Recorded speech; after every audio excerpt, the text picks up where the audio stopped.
You are hurting yourself and calling it love. You say it is loyalty. You tell yourself it is being a good person, but when the harsh light of reality falls on it, it is none of those things. It is self-destruction wrapped in a moral disguise. There is a difficult truth about human nature that most people refuse to face. A truth that people have whispered about for centuries, yet society tries to hide it under layers of comforting lies. The truth is simple, but brutal. Not everyone can be saved. Even more importantly, not everyone wants to be. Some people are not looking for a hand to pull them up. They are searching for an anchor to weigh you down. If you reach out, they will not climb out of the water. They will drag you in, using your strength to keep themselves afloat while you sink slowly into the chaos they call life. You know exactly who I am talking about. You have met them. Maybe you're bleeding for one right now. The friend who is always in trouble. The partner who drains you completely but expects endless patience. The family member who takes your money, your energy, your peace, and repays you only with resentment. You try to fix them. You try to heal them. You think that if you love them enough, if you sacrifice enough, they will finally change. But the truth is harsh. A person who tries to be good all the time will inevitably face ruin surrounded by those who are not. Compassion without boundaries is not virtue. It is a weakness, a fatal flaw that predators, parasites, and the willfully ignorant will exploit until you are left empty. Today, we are going to examine your conscience. We are going to cut away the rotting tissue of blind kindness. We are going to understand the kinds of people you must never try to save. This is not cruelty. This is survival. This is about protecting your power so it can be used for those who truly deserve it. If you are tired of giving everything and getting only pain in return, pay attention. This lesson may be the most important one of your life. But once you see human nature in this light, there is no going back to the comforting lie of ignorance. Before we can identify these dangerous types, you need to understand the mechanics of the savior trap. Why do you rush into the fire when someone else lit the match? It is because you have been taught that your worth is tied to your usefulness. You believe that being good is measured by how much suffering you can endure for others. You think saying no is betrayal, but in reality, this is strategic suicide. Your energy is limited. Your time is limited. Your power is limited. When you pour your life into a black hole, you are not just wasting it, you are funding the destruction of your own future. Imagine a ship with limited space and supplies. If you bring everyone aboard, the sick, the mad, the self-sabotaging, the ship does not become a haven. It sinks and everyone suffers, including the innocent, including you. To save the ship, you must decide ruthlessly who is allowed on deck. This is what it means to understand therapeutic darkness. Sometimes the most loving act is to let someone hit the bottom because it is only at the bottom that the illusion shatters. The bottom is where they are forced to stand or stay down. When you rescue them, you steal their lesson. You interrupt the natural law of cause and effect. So who are these people? Who must you let go?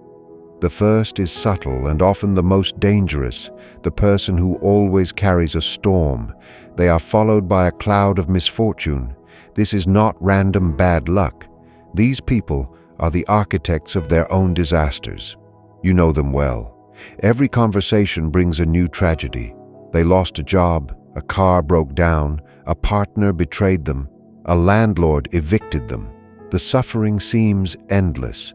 At first, your heart goes out to them. You offer money, advice, connections. For a while, things calm down, but the chaos always returns. The job you helped them get disappears because of bad luck. The money you lent them vanishes in a new emergency. This is contagious. Bad luck spreads because it is not luck. It is poor judgment, lack of discipline, impulsive choices, ignoring warnings, antagonizing others. And worst of all, they never take responsibility. It is always the world's fault. If you try to save the architect of chaos, you become part of the wreckage. Brilliant people have lost fortunes, reputations, and even sanity trying to stabilize someone addicted to instability. Chaos rewards them with attention and excuses.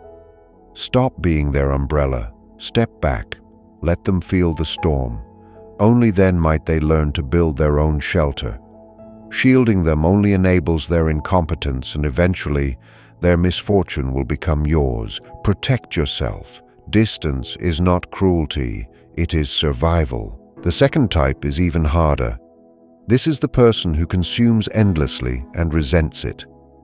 They take, and when you give, they feel entitled. Gratitude fades quickly. At first, they praise you. Thank you. I don't know what I'd do without you. You feel useful, proud even. The hook is set. The second time, they ask again. Less praise, less warmth. The third time, they stop asking. They expect. Delay or refusal triggers irritation, guilt trips, passive aggression. This is the bottomless pit. Nothing you give can fill the void inside them. The problem is not resources, it is character. Helping them creates a dangerous dynamic. You become the provider, they the dependent. And humans instinctively hate dependence. Deep down, they resent you because your strength exposes their weakness. Your generosity highlights their failure to provide for themselves. They take, then plot silently against you. Have you noticed that those you help most often speak worst of you behind your back? That is why it is vital to help without creating dependence, or better yet, avoid helping if entitlement is clear. Say no to small requests. Their reaction reveals everything. Healthy people respect your boundary. The bottomless pit reacts with anger, guilt, or coldness, trying to punish you for stopping the flow. If you see this, leave immediately. You cannot save someone who believes the world owes them everything. You pour your life into them, and they still ask, "Is that all?" Never cast your pearls before swine. They will trample them and destroy you. The third type is darker still, the smiling saboteur. The first two types drain you through failure or entitlement, but this third one drains you through intention. This is not carelessness. This is not weakness. This is malice. Envy is one of the most destructive forces that can exist inside any group of people. It destroys friendships, ruins businesses, and poisons families from the inside. The smiling saboteur is often someone very close to you. They are not strangers. They are the friend who was there at the beginning, the peer who started at the same level as you. But then something changed. You grew. You improved. You moved forward while they stayed stuck. They cannot tolerate this difference, but they are not foolish enough to attack you openly. Open enemies are easy to spot. You can see their anger. You can prepare for them. The smiling saboteur hides their blade behind a warm smile. They disguise their resentment as concern. Listen carefully to how they react when you share good news. You say you got promoted, and they respond with a forced smile and a warning about burnout. You say you met someone special, and they caution you not to get too hopeful. The words sound caring, but the energy feels heavy. That is because they are not protecting you. They are protecting themselves from the pain of your success. They plant doubt in your mind, so your confidence weakens and you shrink back to a level where they feel comfortable. Your progress reminds them of their failure, and instead of growing, they choose to pull you down. If you try to save them by bringing them along, they will sabotage the journey. They will create drama before your important moments. They will offer bad advice disguised as wisdom. They may even expose your plans to people who wish you harm. Envy does not want you to win. It wants you equal or beneath. This kind of person cannot be healed by love or loyalty. The only protection is concealment. Do not share your victories. Do not reveal your plans. Around them appear average, tired, struggling. Give them nothing to feed on. If you try to fix their insecurity with affection, you are embracing something that will explode and destroy everything you are building. Never reveal your next step. Never display your true strength in front of those who resent your growth. Pause here. Take a breath. This is heavy, and you feel it because faces are appearing in your mind. Names you have avoided acknowledging. The guilt is rising. That familiar voice whispers, "They need me. I can help them. I am different." Silence that voice. That is not compassion speaking. That is ego. It is the belief that you are powerful enough to rewrite human nature. You are not a savior. You are a human being with limited energy, limited strength, and limited time. If you continue to connect yourself to people who survive on chaos, pain, and envy, you will be drained completely. Stress destroys the body. Betrayal erodes the mind. There are still more types to face, and these next ones operate at a deeper level. They target your empathy, your patience, and your sense of responsibility. These are the ones who leave the deepest wounds. Prepare yourself, because we are going deeper into the maze. The next type does not approach with aggression or arrogance. They approach with tears, weakness, and helplessness. This person survives on sympathy. Power does not only come from fear, it also comes from pity. And pity is dangerous because it bypasses logic and speaks directly to emotion. You must learn to see the difference between someone who is suffering and someone who is feeding on suffering. A genuine victim wants relief. They want freedom. A professional victim wants an audience. They cultivate their pain, polish it, and present it as proof of moral superiority. Their identity is built around being wounded. They use fragility as a weapon. Every request for responsibility feels like an attack to them. Every suggestion feels like cruelty. If you try to save this person, you enter a game that cannot be won. Healing them would destroy their identity, and they will resist it fiercely. You offer solutions, and they reject them. You offer support, and they collapse further. They make themselves heavier, so you are forced to carry their weight. Each rescue teaches them that weakness brings rewards. You are not helping them heal. You are paying them to remain broken. And the moment you stop, the moment you say you cannot continue, their softness turns to rage. They will paint you as heartless. They will rewrite the story to make themselves innocent and you cruel. They need a villain to justify their pain, and you will be chosen. This is not love. This is self-destruction disguised as compassion. The only way out is to step away and allow them to face themselves without an audience. The next type is not weak, and they are not malicious in a hidden way. They are loud in their certainty.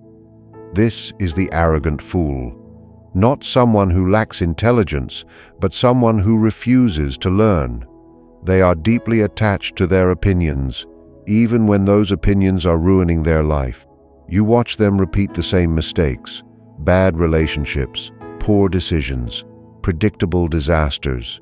You try to warn them. You show them evidence. You offer guidance. Instead of listening, they argue. They dismiss you. They twist logic to protect their ego.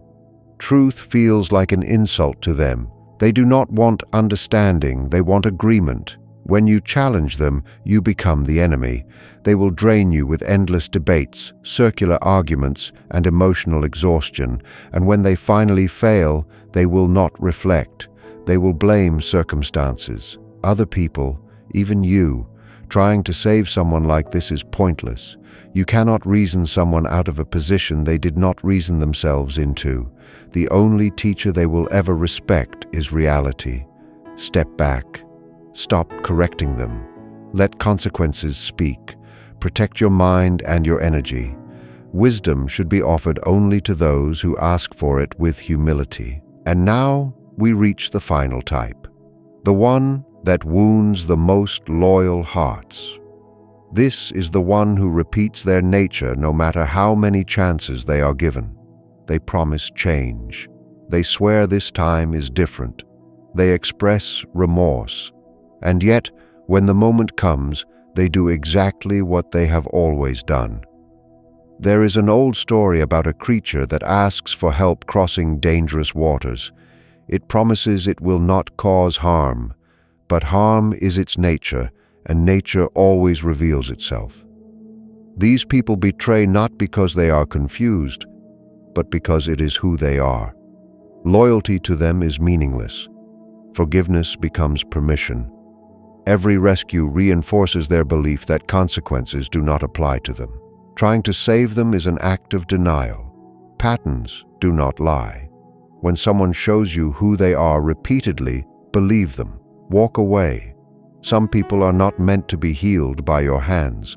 Some lessons must be learned without you standing in the line of fire. The scorpion asks the frog why it would ever sting, saying that if it did, they would both sink and die. The frog believes the logic and agrees to help. Halfway across the water, the scorpion strikes. As they sink together, the frog asks why. The answer is simple and final. It is my nature. This is the sixth type. These are people whose nature is betrayal, whose pattern is destruction. You know them well. You have forgiven them again and again. They cheated and you forgave. They stole and you forgave. They lied directly to your face and you forgave. Every time the reason was the same. They cried, they promised, they swore this time was different. They said they had changed, that they were getting help, that they had found faith, discipline, or insight. And you wanted to believe them.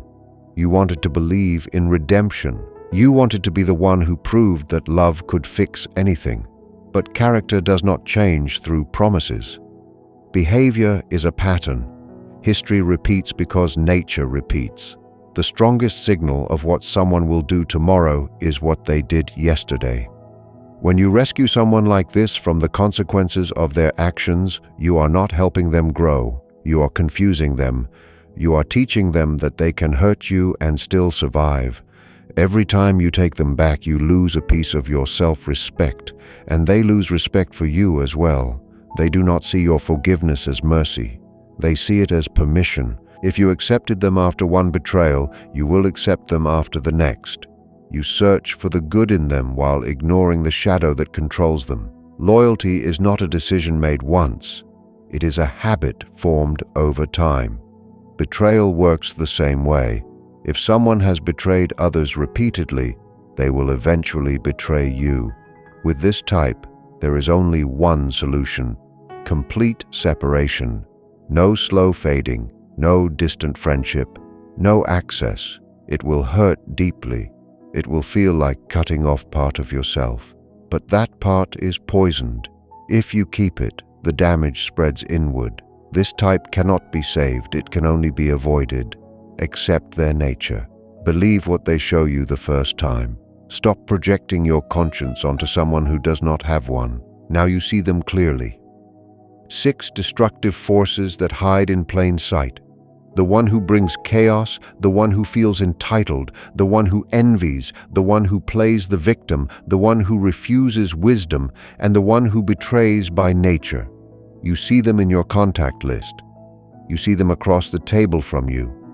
And now a heavy feeling settles in because you understand that choosing this path will make you look cold to people who benefit from your weakness. You will be called selfish. You will be called heartless. You will be labeled calculating. Accept it. What the weak call selfishness, the wise call self-preservation. What they call coldness, the wise call clarity.